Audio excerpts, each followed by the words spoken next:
In this WrestleTalk news, a WWE Raw name is gone from WWE, a top act is being called up to SmackDown, more details on the Andrade Sammy Guevara backstage fight, and more. Enable notifications to always on and subscribe for daily wrestling news videos. Support WrestleTalk! Even more changes will be coming to WWE as the company prepares to put on their season premieres of SmackDown, Raw, and NXT, this time with the changes coming to the various WWE announced teams. It has been officially confirmed by WWE that they will indeed be playing musical chairs with their commentary team, as NXT commentator and former WWE star Wade Barrett is set to take Corey Graves' place alongside Michael Cole on SmackDown. Graves has been the replacement for Pat McAfee while Pat fulfills his duties on ESPN's College Game Day, so it remains to be seen how he will be reintegrated into the SmackDown team and where that will leave Barrett when the time comes. WWE Hall of Famer Booker T will be taking over Barrett's commentary duties on NXT with co-pilot Vic Joseph, while Kevin Patrick and Corey Graves will be heading up the Raw commentary table. This leaves a few people without seats as the music stops in this game of musical chairs. Byron Saxton will be transitioning into a backstage interviewer role, while Jimmy Smith will be departing the company. Meanwhile, Kathy Kelly will be making her return to WWE as a backstage interviewer on the Raw brand after having left the company in February of 2021. Jimmy Smith has publicly addressed his WWE departure, tweeting Thursday to say, "Just wanted to say, now that the story is officially out, that my time with WWE is officially done. Had a lot of fun and met some great people. Really and truly blown away by the acceptance from the WWE fans. You folks make it work every week and your enthusiasm was amazing." It appears SmackDown will be getting another shot in the arm as Sean Ross Sapp of Fightful Select has reported that one of NXT's longest remaining acts is set to be called up to the blue brand. That act, of course, being Legado del Fantasma, the group made up of Cruz del Toro, Joaquin Wilde, Elektra Lopez, and leader Santos Escobar. The faction was recently written off NXT, concluding their rivalry with Tony D'Angelo's family, and now Fightful's report states they're set to debut imminently, and Creative was told to get a direction for them. They do have history with one faction on SmackDown, that being Hit Row, with those two factions having feuded throughout the summer last year on NXT. Legado del Fantasma have been a faction ever since Santos Escobar unmasked and defeated Drake Maverick to win the NXT Cruiserweight Championship in May 2020, with Elektra Lopez joining the group just last year. Shout out to our patrons, Abominable Michael Abbott and Ryan Disco Stewart. The latest AEW backstage drama that isn't going away is, of course, the backstage fight between Andrade El Idolo and Sammy Guevara. However, with more details now coming out regarding the altercation, these details would appear to paint it as less of a fight between two people. Dave Meltzer spoke on Wrestling Observer Radio and explained that both men were told not to fight, with Andrade being told that fighting would not get him fired. Dave said, Tuesday night they were talked to, both of them, and they were told no fighting. Andrade was told that you're not going to get fired if you fight, but you will be sent home. And Andrade said, don't worry, nothing's gonna happen. There's gonna be no fighting. Sammy said the same thing. Nothing's gonna happen. They had security there, everybody was warned ahead of time. Dave then went on to explain the altercation itself as had been described to him, saying Andrade was waiting in the hallway, he got 2 punches in before it was broken up, and Sammy didn't fight back. Andrade did throw 2 punches, and then it was broken up right away, and Andrade was sent home. It was broken up immediately, people were there, and people saw it. This lends credence as to why Sammy Guevara wasn't sent home from Dynamite while Andrade was, but Dave also noted that Sammy's Twitter antics earlier in the week didn't help matters, and he received a talking to. It would also appear that Andrade's ungovernable stablemate Roosh has shown solidarity with his partner, tweeting a picture of them together, tagging Andrade with the caption, "Ingobernable forever." One AEW star who doesn't have time for this backstage drama is Ethan Page of The Firm. Page recently spoke with the Sunday Night's Main Event podcast where he said, "You're looking at a roster filled with people that spent years kind of starving together. So there's that pocket of the locker room that has a certain bond and camaraderie that will never go away. But as for the whole company, I don't know." He then went on to say that fans should focus more on what is going on in the ring and less about what's happening backstage, saying, "Who cares? Literally, who cares? Who's keeping score? You guys really need to know what our relationships are like behind the scenes?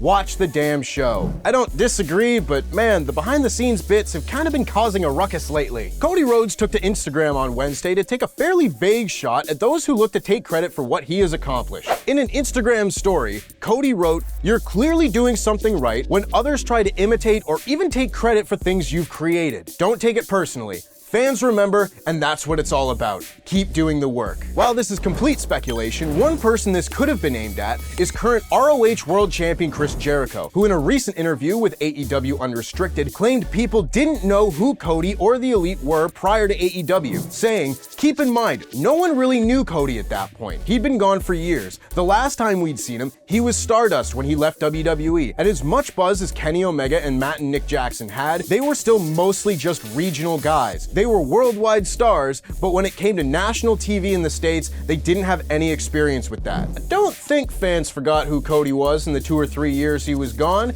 and may I remind everyone of the success of All In. It appears that Jeff Hardy's AEW return may not be as imminent as recently thought. PW Insider has reported that Hardy is preparing for a pre-trial hearing for his DUI arrest from June. The hearing is scheduled for October 19th. AEW had previously stated that Hardy will be welcomed back at the conclusion of his rehab treatment as long as he can maintain his sobriety, while PW Insider's report states that Hardy is not expected to return until his legal matters have been resolved. And now for some tragic news this morning, as Tough Enough winner Sara Lee's family has announced that Sara Lee passed away on October 5th at the age of 30. Sara leaves behind her husband, former WWE star Weston Blake, and their children, with the family asking for privacy at this time. Sara won the 6th season of Tough Enough in 2015, the season that would also feature WWE stars Mandy Rose and Sonya Deville. All of us here at WrestleTalk extend our deepest condolences to all of the family and friends of Sara Lee, and may she rest in peace. The current status of highly sought-after free agent Bandido is a little bit more up in the air than originally thought. While Fightful Select reported on Wednesday that Bandido had agreed to terms with All Elite Wrestling, they did also note that they had not heard that he had officially signed.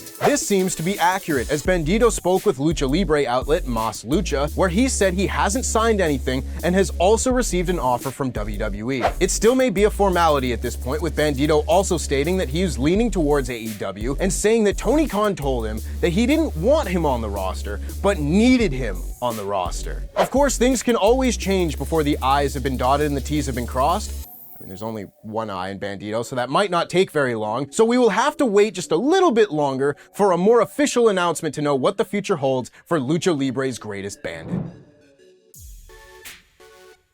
Follow our new Twitter @_WrestleTalk. Link is in the description.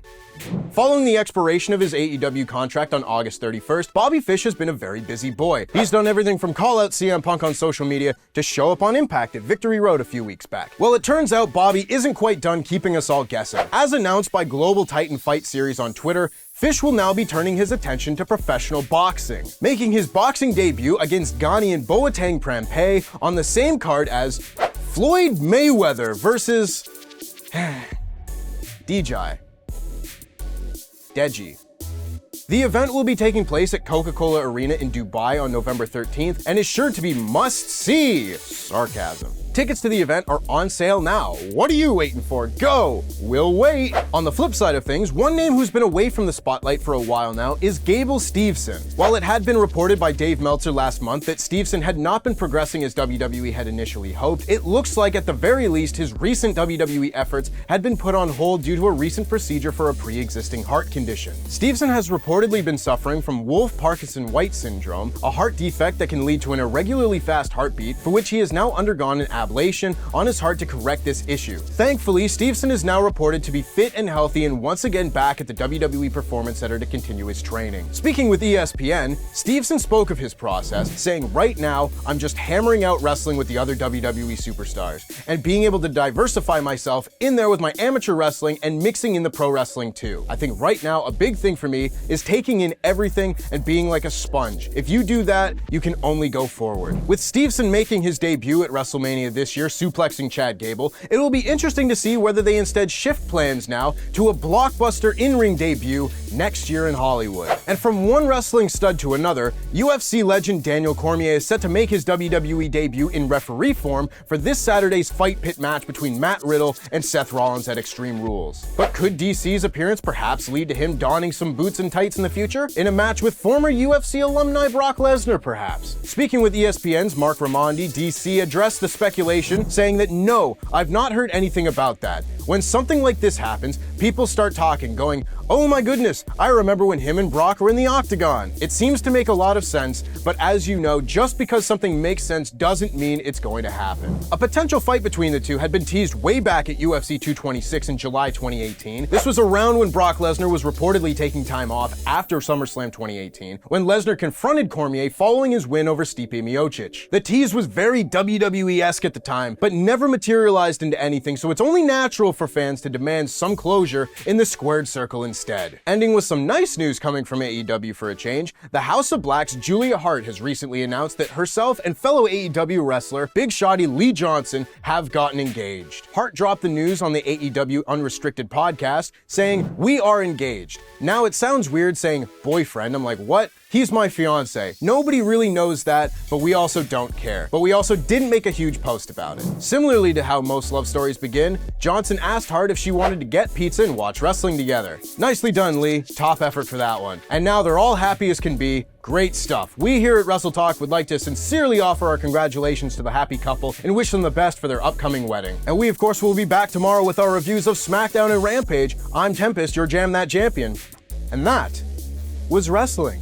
In this WrestleTalk news, yet another AEW backstage fight, everything we know so far about the fight, the latest on Sara being cleared, and Ollie reviews last night's episode of AEW Dynamite.